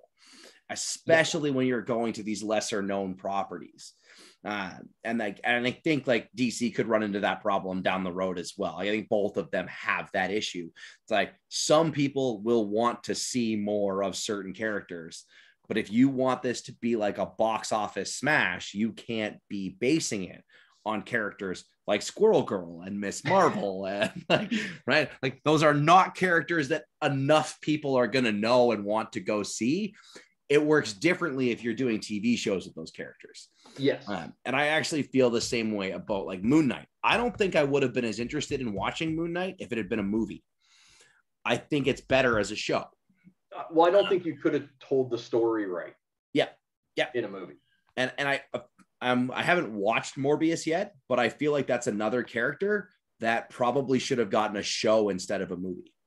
Because I feel like you need so much more exposition to explain the character than you can do in a 2-hour, even 3-hour film, because people aren't familiar with the character. So you need time to explain who they are, like where they came from and how they got to be this like superhero or anti-hero or whatever they might be, right? Like even if you don't have that ability to expose the story a little bit at a time, then I think you're going to lose people. I mean, also apparently just casting Jared Leto is just poison for like superhero films. That's what it seems. Yeah. I mean, I defend his Joker though. Yep. I do. I had some issues, but I didn't hate it. Well, my main defense is like, there's not enough of it. Yeah. Like, I feel like I can't judge it. Yeah. But yeah, he does seem to like not be good. And that, I don't know, the last Morbius trailer that came out, I was kind of on board for the movie. Yep. And then when the last trailer came out and I watched it, and the thing of him flying in the subway looked so bad. So bad. I mean, like I said, I haven't watched it yet, so I don't know if he is actually bad in this role. Like, and I actually didn't think he was bad in like his portrayal of the Joker they created in that particular iteration as well. I feel like he actually did a really good job with what they gave him. I wasn't sure they picked the right stuff for the Joker for his iteration. That was my issue with it. It's like, I don't think you understand the Joker when you created this character for Jared Leto to portray. Like, or did you let him make those choices? Because I can't imagine that that's the case. Yeah, no, I can't imagine that. Yeah. I just think like, and I mean, all indications are that Morbius is pretty shitty. Yeah. I think he's a very good actor. And again, so I'm willing to bet he's not the problem with Morbius. Yep. That's my assessment as well. I'm guessing that that's actually why I brought it up with the TV shows. That's why I think he would have been better if he was given that much time to develop the character, right? I think the problem is screen time, right? It's not enough screen time to present the character, make you understand who they are, and then like move the story along. And the same thing happened with the Joker. There was not enough screen time with the Joker for us to really understand how he got to be that iteration of the Joker. Now, supposedly there is a bunch more of it in the David Ayer cut of Suicide Squad. Okay. Yeah. If we ever get that, which there were some other scenes that I've seen that did get released and they did expose the character a little bit more, and I liked some of it, but it still didn't save the character because again, like I felt like the problem was some of the characterizations that they chose to go with. Like the Joker doesn't like to be touched by basically anyone, and he had tattoos all over him. I was like, who's doing the tattooing? If you showed like that it was like Harley Quinn that had been doing the tattooing, I might have been like, okay, I could see the Joker letting her do that. But I was like, he doesn't have a tattoo artist. He wouldn't let anybody touch him. That's part of the character. So that's a poor decision if you're not going to explain that stuff to us, right? I thought the tattoos overall were a bad. Yeah. I don't think it was right for the character. No. And maybe we'll get to see the Ayer cut with this Discovery Warner Brother, because according to like David Ayer, he has said it's done. Right. It's not a situation like where Zack Snyder's Justice League, he had to go shoot stuff. Right. Yeah. It's all already there. Yeah. So Air's like, it's basically, they could just put it on tomorrow. It's ready to go. Yeah. So, I mean, if I'm Warner Brothers Discovery, the new company, and I'm trying to get people to subscribe to HBO Max, like, why not? Yep. It's not going to hurt anything, I don't think. No, especially at this point, like you've moved on basically from that iteration of the Suicide Squad already. Yeah. Like, so why not give us what he had originally envisioned for the Joker in that particular film? And the whole movie, like the whole movie, according to him, has a very dramatic shift in tone. Right. And that's an executive, like, I don't know if you know the story of how he lost cut on that, but there was that wicked Suicide Squad trailer that came out to Bohemian Rhapsody. Right. Yep. And because everybody went nuts about that, they went, oh, let's get that company to cut the movie. And that's why, like, especially the first half of the Suicide Squad feels like a music video. Right. And it's like, because the company that cut it cuts trailers. That is what they do. Yeah. They had no idea what to do with this film that they were just handed, right? Like, they cut a wicked trailer. Yep. Got everybody excited to see the movie. And then the studio was like, oh, well, let them cut the movie. You know, obviously didn't work out. That doesn't seem like a smart executive decision. That's like, I hear that. I did not know that story, actually. That's and I'm just like, oh, well, that explains a lot. Because like there was a lot about that Suicide Squad that I actually did enjoy, but there was a lot of stuff where I was like, why did you do this? Why did you like put the movie together this way? Like, I don't understand what you were going for here. And that's why. And that, so like David Ayer says, his is a very different take. Yeah. So I'd be curious to see it. Yeah. You know, I was on board with, like I said, I was on board to see Snyder's Justice League. I saw it. I enjoyed the hell out of it. Yep. I thought it filled a lot of the holes and the problems that I had with the Justice League that was released. Yeah. Like the theatrical version, there was so much that I was like, what? Like there's something missing. I was like, there's obviously some story that you meant to tell that's not here. Like, and then watching the Snyder cut, I was like, oh, there it is. There are all of the pieces that I was looking for when I watched this film the first time. Yeah. I mean, he has 4 hours to tell it. Yes. Which helps. Yeah. And it's an infinitely better movie.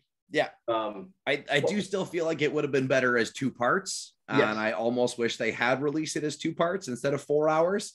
Yeah. I did have to stop about halfway through and like take a little break. But it was so much better than the cut that we got in theaters. Yeah. Yeah. And it just, you know, but having said that, and having said, you know, and I kind of said this earlier, but knowing the story that he had mapped out of Superman falling to the anti-life equation, you know, and he alludes to it in the nightmare scene at the end of his cut of like, how many timelines are you going to go to try to fix this? So obviously they've been jumping around timelines and multiverse and stuff. Yeah. Listening to his story where Superman falls to the anti-life equation, then and the whole Lois is the key thing because she dies, and then eventually it gets to the point where Batman sacrifices himself to save Lois, and that stops Superman from being evil. And then Lois and Superman have a kid that grows up to be Batman, which is just dumb. Yeah. So what is that? Other level.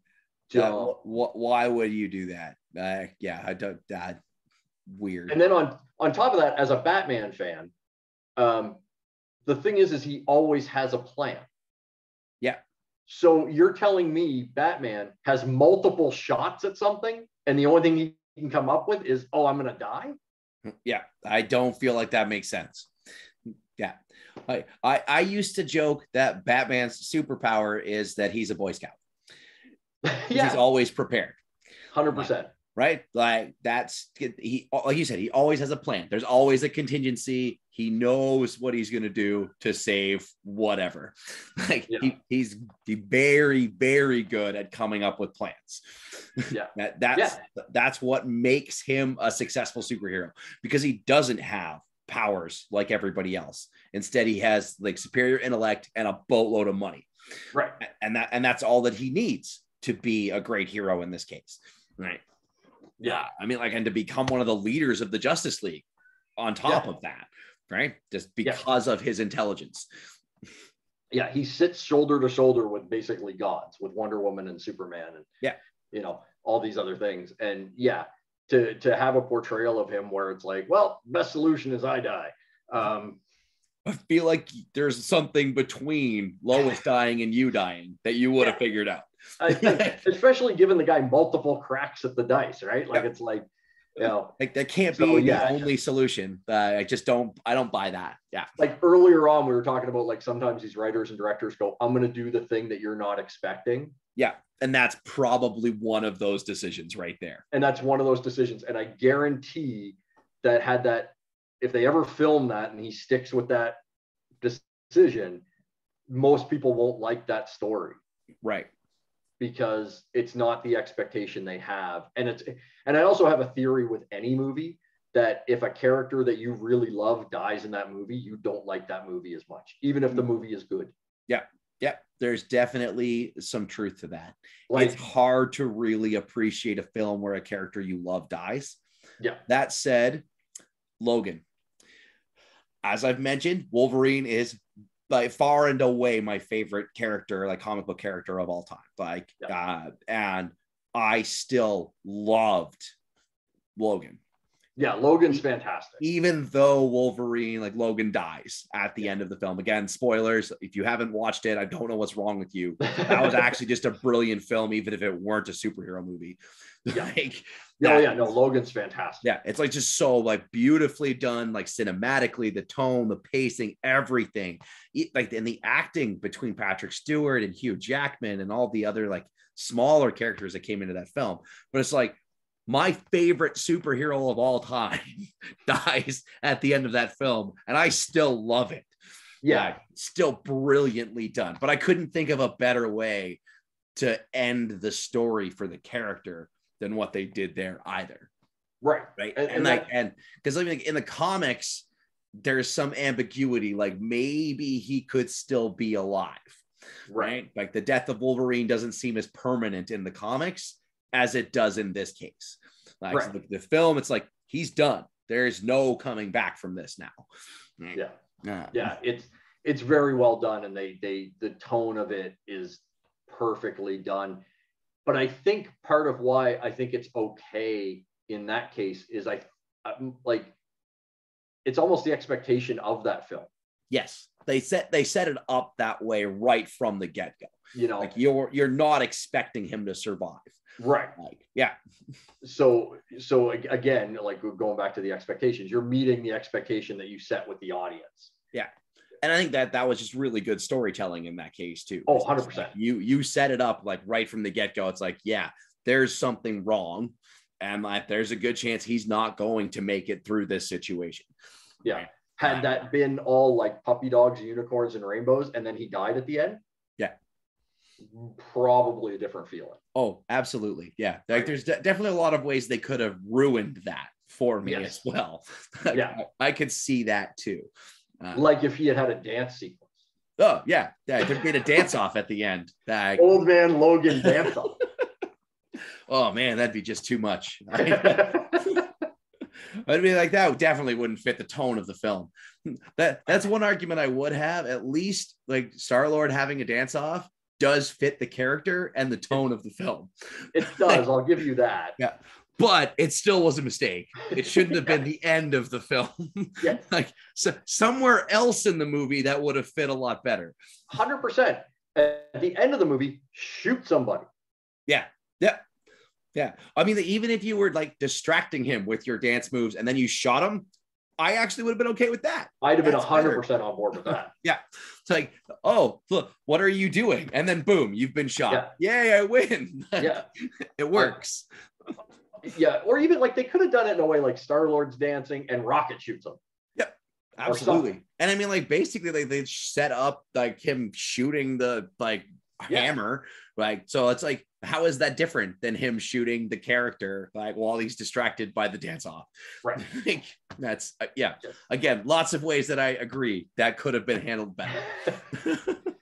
And that's me crapping on a guy I love, because I do love James Gunn. Yeah, but. And I get that. There's definitely things that could have been a lot better with that particular ending to a film. Oh man, I'm not sure what else to say about that. No, we'll just leave Guardians alone. Yeah, maybe we should stop shitting on the Guardians now. Yeah, I'm excited for the roller coaster. Yes. So we'll say that about Guardians. Roller coaster. Yeah. Oh man. All right. I feel like that's like a really solid discussion of Marvel versus DC. I think so. I don't know that it was so much versus, just it definitely wasn't a versus. Everything they've done. Yeah.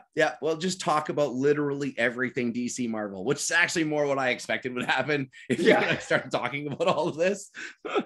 Well, because like we both said, we're fans of both. Yeah. So it's like, I don't want to see either of them do poorly. Yep. And as a fan of DC, like it drives me batty that my nephew is more excited about Squirrel Girl. Let's keep bringing that up. But more throw that back out there again. Yeah, more excited about that. Have they even announced that she's going to be a character in a film anytime? No, I'm just willing it into existence. Maybe if we say it enough times, it will be true. Yes. Well, I figure at some point they have to. The way that they're going with the characters, at some point, they do need to bring her in. But like my nephew's more excited about, like the next Marvel project. Yeah. Even if it's from like a bizarro character that they've never heard of. Yeah. Than they are if I go, oh, the Flash. Yeah.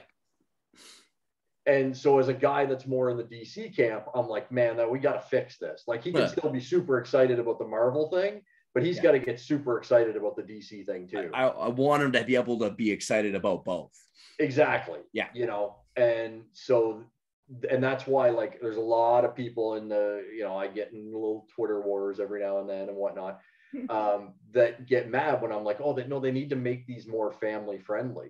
Right. Yeah. Because it's a lot of people our age that are just like, no, make it for me. Yeah.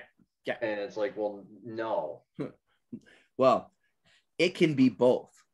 Exactly. Right. It can be for you and family friendly. Like, let's be real. You don't need it to have that dark tone. It doesn't need to be that gritty, like R-rated film. You can do some stories like that. And it's okay for you to have those stories. It's because like Deadpool wouldn't work if it weren't R-rated. That's a prime example, right? Wolverine works better when it's R-rated. Like that because Logan was the best of the X-Men movies without any doubt in my mind, because they finally let us see the Wolverine the way that he's supposed to be portrayed, which is like very violent and like very dark. And so it's okay to tell those stories with characters that it fits. It's like telling Batman stories that way, but also having some more of that like greatest detective ever type story that doesn't need to be that dark. Right. Like even the new one, like as much as I love Matt Reeves' Batman that just came out, I think it's brilliant. But again, I can't take my nephew to that. Yeah. Yeah. I'm like, it's too long. There's not enough action sequences for like a younger audience. It is a very adult film. And just brilliantly done. I agree. But it is a very adult film. Take on the Riddler, which is genius. Yeah. Scare the shit out of him. Yeah, absolutely. That's not a character that like a kid could get behind for sure. No, not my favorite iteration of the Riddler though. The Gotham's iteration of the Riddler is my favorite. Yeah, that was really well done. Yeah, that was really well done. I was blown away by that particular portrayal of the character. I thought they could just captured it in a way that really resonated for me. Do you know why? I'll tell you, this is I mean, we were wrapping up, but now here's a story. I worried that this might happen too. Yeah. The reason why I love, and I don't know that it's my favorite iteration of the Riddler, But the reason why I love that one so much, and it also pisses me off, is because I am a fan is the wrong word. I have an interest in the Zodiac killer. Okay. Yep. Like I've actually been to the a crime scene and stuff like that. Yep. And I never made that connection. That like, oh, he used ciphers and all this kind of, and oh shit, that's like the Riddler. I never made that connection. Right. And then they did it with that character. Yeah. To see that connection made. Yeah. I was like, oh my God, like how did I miss this? Like I was actually mad at myself. Which is fair. Yeah. Yeah. And then like, even like when they were like, oh, he's very Zodiac killer inspired. And the first time you hear him talk in the movie, he's like, this is the Riddler speaking. That's like the Zodiac letters. This is the Zodiac speaking. I was like, man. So like, I don't know it's my favorite take, but I love how they took something real and didn't even have to twist it that much to fit that character. Yeah. I agree. And like, and I did enjoy the portrayal, and I do like the character. I just, like I said, like I felt more connected to the one from Gotham. Like it just fit as the Riddler to me. Yeah. And I feel like it falls in between what Jim Carrey did and then what's been done in the Batman now. Right. Like, which is where I think the Riddler should be, is somewhere between those two portrayals. Because I felt like it was almost too dark the way that they took it in the Batman, whereas like Jim Carrey was just like, I mean, it was Jim Carrey. Like, it was Ace Ventura, Riddle Detective. Yeah, basically, which is fine. Like he did a great job portraying the character that way, but I was like, this is not the Riddler. This is too much, is what this is. It was Frank Gorshin's like Batman 66 Riddler on steroids. Yeah. Just like so over the top. Yeah. Like, but I feel like a lot about that film actually was kind of over the top, if I'm remembering it right. But I have a hard time distinguishing between those last couple of films. Yeah, I mean, Batman Forever is the better of the two. Yeah. Because also there's the brilliant casting of, we got Arnold Schwarzenegger in a movie. We have Bane in the script, but we're going to make him Mr. Freeze. Because that was, when I think scientist, I think Arnold. Yes. No. I was actually like, what were you thinking? He actually could have been a very good Bane. He could have been like, especially at that time, like in his life, I think he could have been a really, really good Bane. Yeah.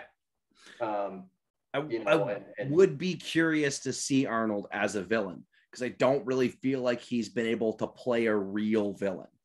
No, because I mean, that one is so good. Like, everybody chill. Like that one is just so. Yeah. Oh, they just like, you gave him a bunch of action hero like one-liners. But the Schumacher movies, and especially that Batman and Robin one, they are a bit of a love letter to the Batman 66 TV show. Right. Because it even has the side camera angles and stuff like that. Like they really are a bit of a modern for when they came out. Right. Yeah. Love letter to Batman 66, which I do like. I mean, for what it is, it saved the character. So I can't hate it. Yeah.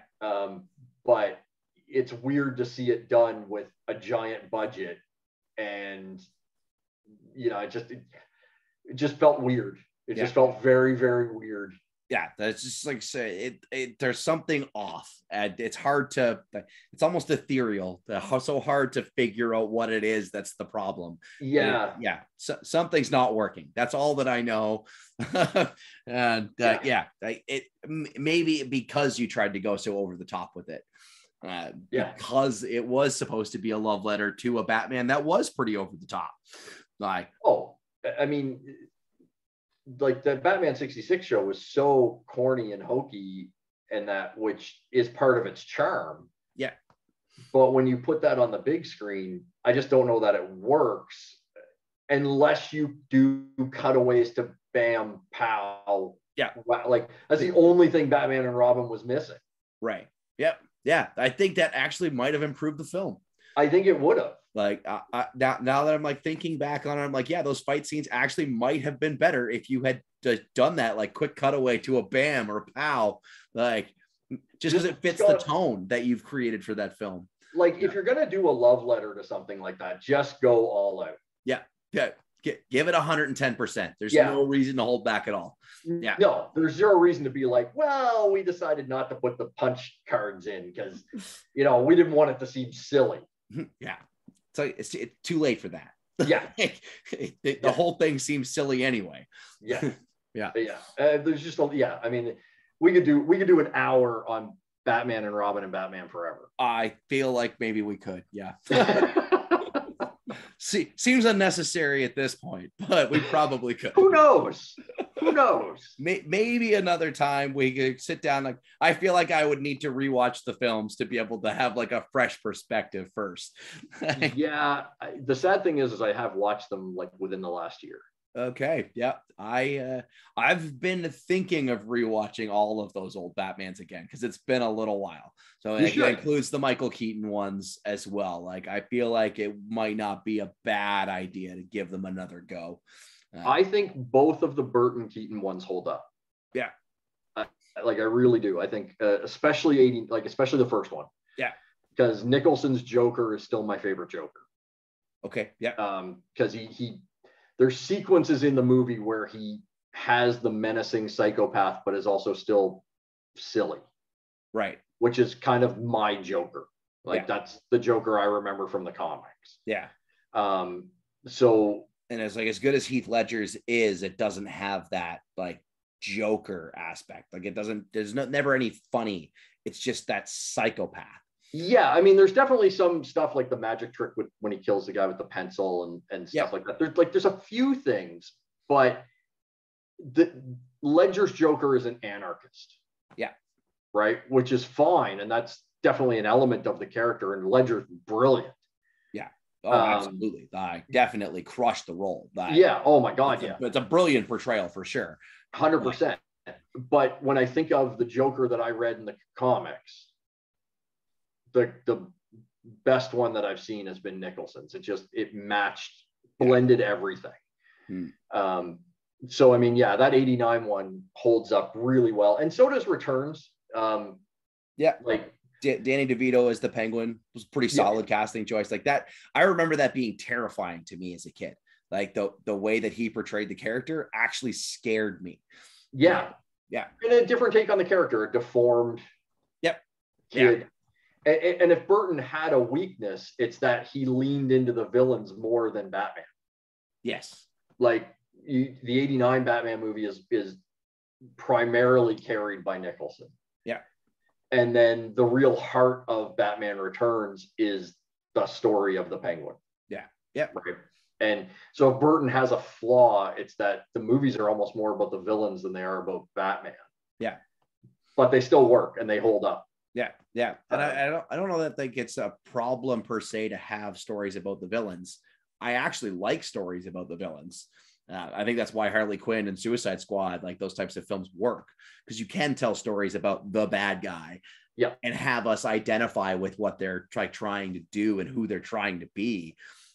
Because I'm like, a good story just has that element of identifying with the character and where they're coming from. And the beauty of Batman's villains is they all have complex stories. So like you could do like I know after Joker did well, which I love that movie, but that movie could have been called Bob and done well. It was that was not really a Joker story to me either. That could have been, you could have dropped anything in there and it would have been a good film. Exactly. I agree. Like, and I mean, like, credit to Joaquin Phoenix for like doing a stellar job, like portraying the character they created for him, but it wasn't the Joker. No, like, that was my feeling when I left the film. I left going, man, that was wicked. But like I said, it could have been called Bob, and I still would have thought it was a great movie. But like when you get into like characters like Freeze, who's like just trying to save his wife. You can do a movie based around that character because it's a touching story, or you can do a movie based on Ivy, who's trying to save the planet. There's ways to write those where it's like you're somewhat sympathetic. That was what the strength of the show Gotham was, because it was really more about the villains throughout the entirety of the show, but you get to feel the sympathy for those villains. Like what like they're trying to do is not necessarily a bad thing. They're just going about it the wrong way. Yeah. Like kind of like Thanos. Yep. Yeah. Like he has a point. Yeah. He's just not approaching it the right way. Right. Right. Like, yeah. It's like if you can take away half of all life, could you not create more resources with the snap of your fingers as well? I feel like there's a lot of other options here. Maybe you need the Batman to help you figure out a better contingency plan. He needs the Ang Lee therapy engine. There we go. That's what would save it. Like, in terms of the Joker, since we started on that topic again, what do you think of like the Killing Joke and Mark Hamill voicing the Joker? Brilliant. Absolutely. Yeah. Like it's crazy to think that that's Luke Skywalker. Yeah. Right. Yeah. He's just like, I don't know. That guy's got talent that people don't recognize, I think. Yeah. I don't think that many people realize he voices the Joker. No. In so much. Like he's actually got a very accomplished like voice acting career, but the Joker in particular as a character, like for me, Mark Hamill is the Joker.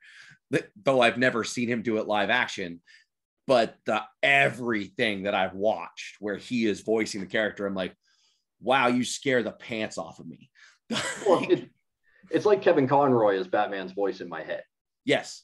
Yep. Right. Like just because he's done so much and so well. Yeah. That, you know, he's the voice in my head. And yeah, people don't think it's Hamill because he's not going like, I wanted to go to Arkham and buy some power converters. Like he's not whining. Yeah. No, because that's not the Joker. It's called acting, people. Oh. Yeah. Oh man. Yeah, when people don't understand that, I get confused. I'm like, yeah, they're actors, right? Like they're not actually that character. They are portraying that character. You understand? I thought Star Wars was a documentary. If only. I'd be like, and how do I get there? I don't know. It seems like a tumultuous galaxy to live in. I mean, I'm just assuming I'm going to figure out how to become a Jedi, but maybe I'm not. I don't know. Maybe I'm going to be a smuggler. I could be a Han Solo. I'd be okay with that too. I think I'm the guy that gets his arm lopped off in the cantina. That's fair. Maybe it's not for everyone. All right, that feels like a good place to wrap it up. I was going to say that feels like a we'll good just keep talking. That's where I feel like we're at now. Yeah. But I do feel like a Star Wars conversation is in order. We should probably plan for that at some point. Yes, we should. I'm going to hit my stop recording though, so I do. There we go. Yeah, no, I agree.